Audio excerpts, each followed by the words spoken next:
오늘 말씀은 히브리서 1장 2절입니다.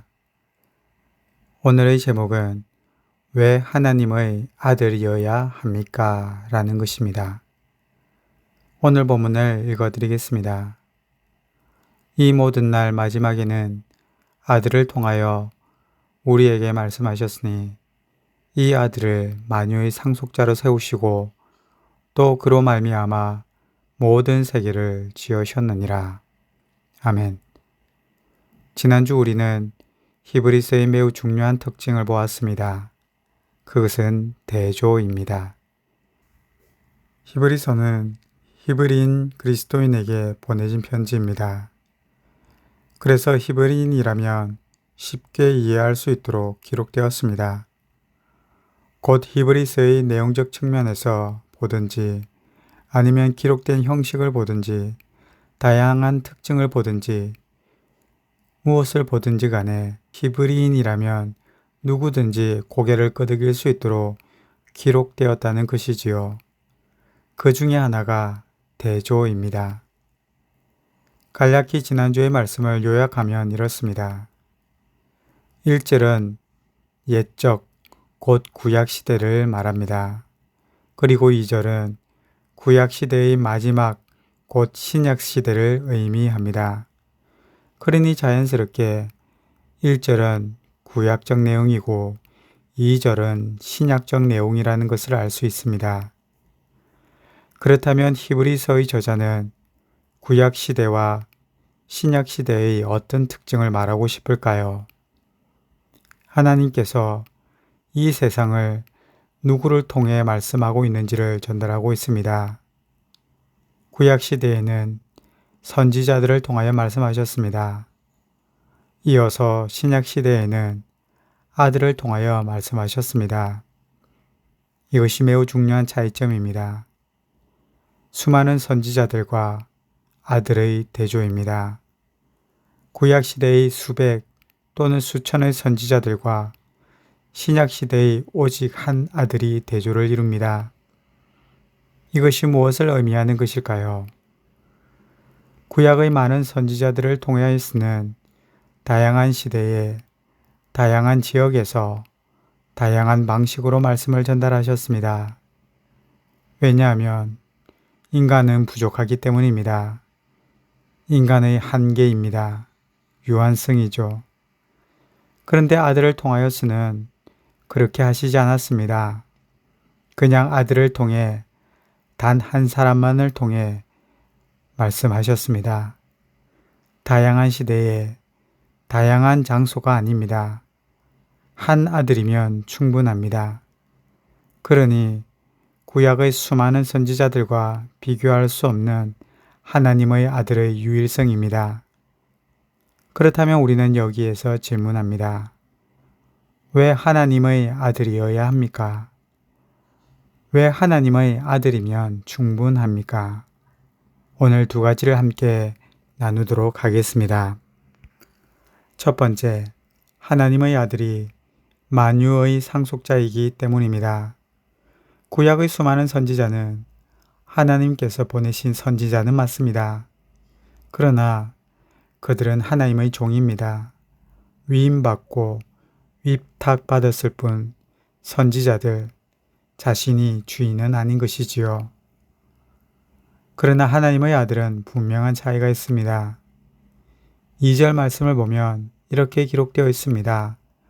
이 아들을 만유의 상속자로 세우시고, 여기에는 매우 중요한 단어가 있습니다. 우리는 만유라고 하는 단어를 보아야 합니다. 여기서 만유란 세상의 모든 것을 의미하는 단어입니다. 단지 많은 물건이 아닙니다. 만유는 온 우주와 지구, 존재하는 모든 동물과 식물, 그리고 사람과 세상의 모든 물질 세계를 포함합니다. 시대적으로는 태초부터 시작해서 지금에 이르기까지 모든 것이며 앞으로 존재하게 될 모든 것을 의미합니다. 그리고 다음으로 중요한 단어는 상속자입니다. 이 단어는 물려받았다는 의미입니다. 원래는 아버지의 것이었습니다. 그런데 아버지께서 만유를 한 존재에게 상속하셨습니다. 아버지께서는 선지자들에게는 상속하지 않으셨지만 오직 한 존재에게 상속하셨습니다.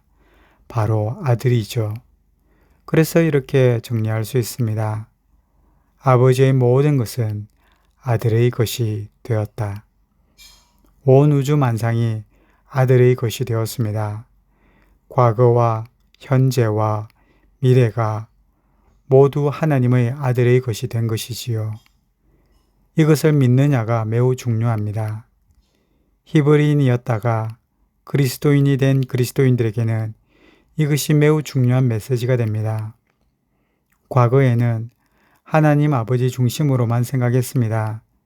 하나님 아버지만 생각하면 되었습니다. 그런데 히브리서 저자는 바로 하나님 아버지께서 하나님 아버지의 모든 것을 아들에게 상속하셨다고 기록하면서 하나님 아버지의 아들에게로 그 초점을 전환시킵니다. 이제 모든 만상의 주인은 하나님 아버지의 아들입니다. 우리도 마찬가지죠. 우리가 이 질문을 해야 합니다. 나는 하나님의 아들의 것인가? 나의 가장 소중한 자녀는 하나님의 아들의 것인가? 그렇다면 하나님께서 우리의 인생을 이끄실 줄 믿으시길 바랍니다. 나의 모든 소유는 하나님의 아들이 것입니다.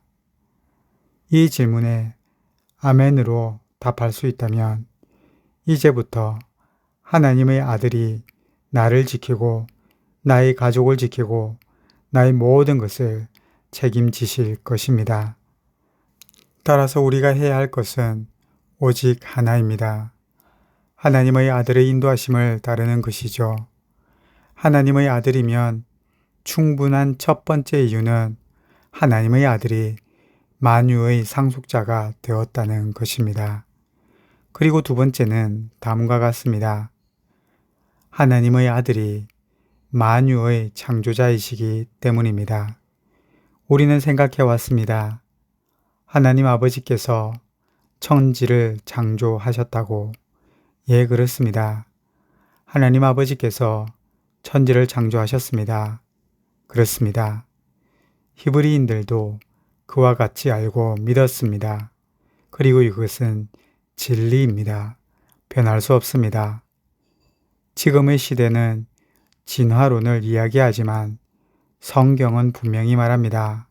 하나님께서 천지를 창조하셨다고.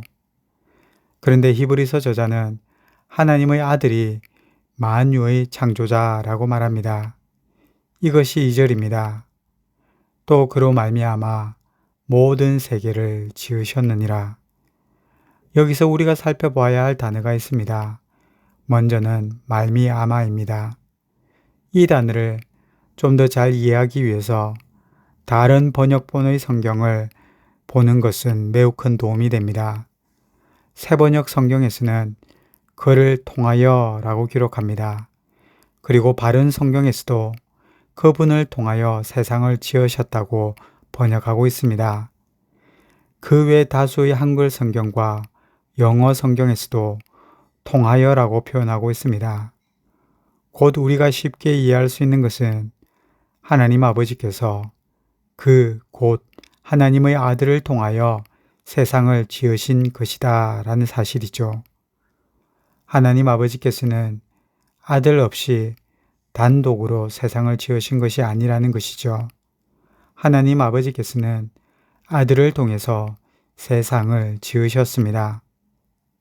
여기서 한 걸음 더 나아가 왜 우리가 사용하는 개역 개정에서는 말미암아라는 단어를 사용하고 있을까요? 이 말미암아라는 단어로 번역된 원어를 보면 몇 가지로 해석이 됩니다. 먼저는 안에서입니다. 하나님께서는 하나님의 아들 안에 계셔서 아들 안에서 아들을 통하여 세상을 창조하셨다라고 하는 것이죠. 그리고 말미암아는 함께라고도 번역됩니다. 하나님 아버지께서는 하나님의 아들과 함께 세상을 창조하셨습니다. 결국 우리의 결론은 이겁니다. 안에서일 수도 있고 함께일 수도 있지만 적어도 하나의 공통된 결론에 이릅니다. 하나님의 아들이 없이는 안 된다라는 것이죠. 하나님 아버지께서는 하나님의 아들과 함께 그분의 아들 안에서 세상을 창조하셨습니다. 따라서 하나님 아버지께서 세상을 창조하셨고, 그래서 하나님 아버지께서 세상의 창조자라고 할 수 있습니다. 그러면서 동시에 하나님의 아들이 창조자라고 말할 수 있는 것입니다. 여기서 우리가 창세기로 돌아가면 이러한 말씀이 있다는 것을 알게 됩니다. 창세기 1장 26절에 하나님이 이르시되 우리의 형상을 따라 우리의 모양대로 우리가 사람을 만들고 라고 기록되어 있습니다.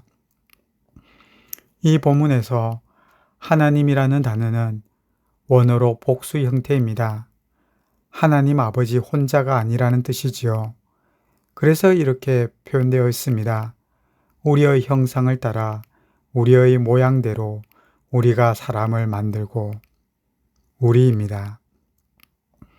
곧 하나님 아버지께서는 하나님의 아들과 함께 세상을 창조하신 것이지요. 곧 우리는 하나님 아버지와 하나님의 아들의 형상과 모양을 따라 창조되었습니다. 그런데 여기에 한 구절을 더 보아야 합니다. 창세기 1장 2절에 보면 땅이 혼돈하고 공허하며 흑암이 깊음 위에 있고 하나님의 영은 수면 위에 운행하시니라. 하나님의 영, 곧 성령입니다. 천지를 창조하시는 그곳에서는 하나님 아버지와 하나님의 아들과 하나님의 영, 성령이 공존합니다. 삼위일체 하나님이지요. 그리고 그 삼위일체 하나님의 형상과 모양을 따라 우리는 창조되었습니다. 그러니 우리의 창조자는 하나님 아버지이십니다. 그리고 삼위일체 하나님께서 우리의 창조자이십니다. 그리고 우리의 주인이십니다. 오늘 말씀을 마무리 짓겠습니다. 이 시대를 살아가다 보면 우리의 주인이 너무 많습니다. 지금의 시대는 내가 주인이라고 가르칩니다. 그래서 내가 주인이기 때문에 내가 하고 싶은 대로 내 자유대로 살아가면 되는 것이지요. 그러나 성경은 분명합니다. 하나님께서 하나님의 아들을 통하여 만유를 지으셨다고, 그리고 하나님 아버지께서는 만유를 하나님의 아들에게 상속하셨다고요. 그러니 이 시대를 살아가는 우리는 우리의 창조자이며 우리의 주인이신 하나님의 아들의 소유가 되어 그분의 인도하심을 따라 살아갈 때 진정한 자유와 축복을 누릴 수 있을 줄 믿습니다. 기도하겠습니다. 하나님 아버지, 오늘 말씀을 통해 왜 하나님의 아들이어야 하는지 그 이유를 다시 한번 기억하게 됩니다. 하나님께서 만유를 하나님의 아들에게 주셨으니 이제부터 우리의 삶의 모든 것이 하나님의 아들의 소유임을 알고 살아가게 도와주옵소서. 그리고 하나님의 아들의 인도하심과 그 가르치심을 기억하고 생각하면서 살아가게 도와주옵소서. 바쁘고 분주한 사회에서 나에게 집중하고 나 중심적인 삶을 살아가는 우리를 불쌍히 여겨주시고 이제부터라도 하나님 중심, 하나님의 아들 중심으로 우리의 시선을 고정할 수 있도록 도와주옵소서. 예수님의 이름으로 기도드립니다. 아멘.